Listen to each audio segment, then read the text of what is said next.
रॉथशाइल्ड family एक real life illuminati family मानी जाती है।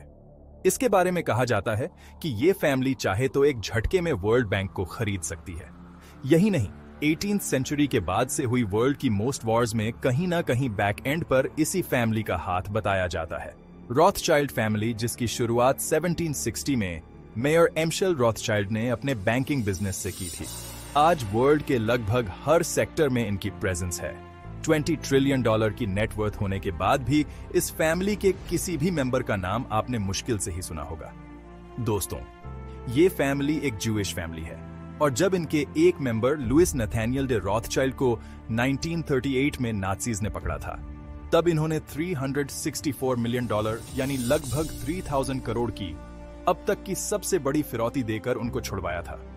यही नहीं, 1815 में नेपोलियन को वॉर में हराने के पीछे भी इसी फैमिली का हाथ था। इसके अलावा 2 मिलियन पाउंड यानी आज के 250 करोड़ रुपए पुर्तगालियों को देकर इन्होंने ब्राजील को 1820 में आजाद कराया था। दोस्तों, इस फैमिली की अथाह संपत्ति, पावरफुल लोगों से कनेक्शन, वर्ल्ड वॉर्स में रोल, कैपिटलिज्म की शुरुआत और इंडस्ट्रियलाइजेशन में इनकी भूमिका इन्हें दुनिया की वेल्थिएस्ट फैमिली के अलावा मोस्ट पावरफुल फैमिली भी बनाती है। आज के इस वीडियो में हम इसी रॉथशाइल्ड फैमिली की हिस्ट्री से लेकर इनके वर्ल्ड हिस्ट्री में इंटरफेरेंस तक सब कुछ समझने और जानने की कोशिश करेंगे कि कैसे एक फैमिली पूरी दुनिया पर राज कर रही है। दोस्तों, अगर कोई एक परिवार पूरे यूरोप के इकोनॉमिक और पॉलिटिकल पावर अपने हाथों में रखे और इसकी भनक किसी को ना हो तो ये बात थोड़ी अनबिलीवेबल सी लगती है ना? लेकिन रॉथशाइल्ड फैमिली के लिए ये एक रियलिटी थी।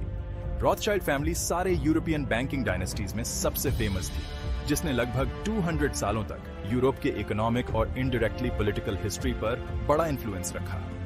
इतनी ताकत किसी एक परिवार के हाथों में आना, मतलब आप सीधे सीधे इस परिवार को यूरोप का भाग्य विधाता कह सकते हैं। दोस्तों, जिस बैंकिंग हाउस की शुरुआत कर रॉथशाइल्ड फैमिली ने अपना वर्चस्व कायम किया, उसकी शुरुआत मेयर एम्शल रॉथशाइल्ड और उनके 5 बेटों Amschel Mayer, Solomon Mayer, Nathan Mayer, Carl Mayer और जेकब या जेम्स मेयर ने की थी। फ्रैंकफर्ट, जर्मनी से शुरू किए गए इस बैंकिंग हाउस को मेयर और बेटों ने मिलकर कुछ सालों में ही इंटरनेशनल बैंक बना दिया। ये फैमिली लोन लेना, डिपॉजिट रखना, बॉन्ड्स जारी करना जैसी बैंकिंग सुविधाएं लोगों को मुहैया कराते थे। 1820 में इन 5 भाइयों ने मिलकर फैसला किया कि वो अपनी वेल्थ और पावर को इंटरनेशनली ग्रो करेंगे और वो निकल गए उस वक्त दुनिया के 5 वेल्थिएस्ट सिटीज में। इन्होंने लंदन, पेरिस, वियना और नेपल्स में अपने बैंकिंग हाउसेज एस्टैब्लिश कर लिए। मेयर और उनके सबसे बड़े बेटे एम्शल ने फ्रैंकफर्ट से बढ़ते बिजनेस को संभाला, जबकि नेथन ने 1804 में लंदन में एक ब्रांच एस्टैब्लिश की। जेकब 1811 में पेरिस में बस गए और सोलोमन और कार्ल ने 1820 के दशक में वियना और नेपल्स में बैंकिंग हाउसेज खोले। अब रॉथशाइल्ड सन्स इंटरनेशनल बैंकर्स हो चुके थे, लेकिन उनके लिए इतनी वेल्थ अभी कम थी।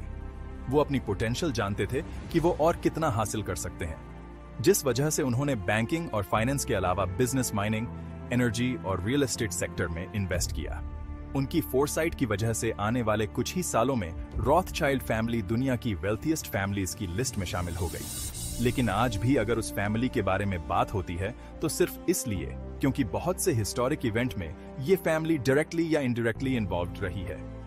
दोस्तों, रॉथशाइल्ड फैमिली की हिस्ट्री कंस्पिरेसी थ्योरिस्ट्स के लिए किसी सोने की खान से कम नहीं है, लेकिन इस बात से भी इनकार नहीं किया जा सकता है कि रॉथशाइल्ड फैमिली की प्रेजेंस ऐसे इंसिडेंट्स के पीछे रही है जिन पर आपको यकीन नहीं होगा।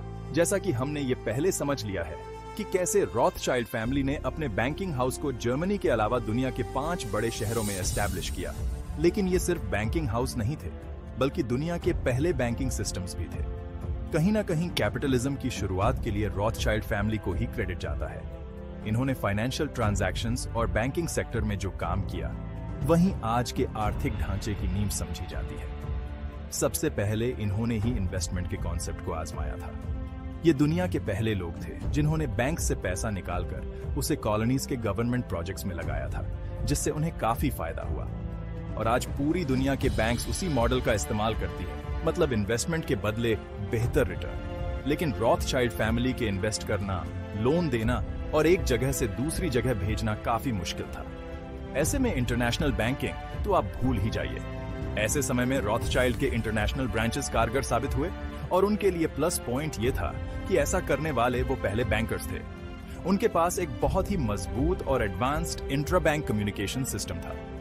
इसका एग्जाम्पल अमेरिका में सबसे बड़े बैंक को कंट्रोल करती थी। इसी नेटवर्क का फायदा उन्हें तब भी हुआ जब ब्रिटेन ने नेपोलियन को हरा दिया। इसे ऐसे समझिए कि बैटल ऑफ वाटरलू में हुई नेपोलियन की हार ने रॉथचाइल्ड फैमिली के कैपिटल को कई गुना बढ़ा दिया। ये फैमिली के बारे में ऐसा कहा जाता है कि ये फैमिली पूरी दुनिया का पैसा कंट्रोल करती है। दोस्तों, आज रॉथचाइल्ड फैमिली काफी हद तक अंडरग्राउंड है। पब्लिक लाइफ लाइमलाइट से बहुत दूर इस परिवार के वंशज यूरोप के सबसे अमीर लोगों में शामिल है। हालांकि कई रिप्यूटेड फाइनेंशियल जर्नलिस्ट्स ने दावा किया है कि आज पूरा परिवार एक शैडो ऑर्गेनाइजेशन के रूप में काम करता है। लेकिन जब आप रॉथचाइल्ड की ऑफिशियल वेबसाइट पर जाते हैं तो आपको पता लगता है कि वो दुनिया की सबसे बड़ी इंडिपेंडेंट फाइनेंशियल सर्विसेज देने वाली कंपनीज में शुमार है। क्या आपको भी ऐसी किसी सीक्रेट फैमिली के बारे में पता है? कमेंट बॉक्स में जरूर बताएगा। हाइपर ज्ञानी को सब्सक्राइब करना ना भूले। धन्यवाद।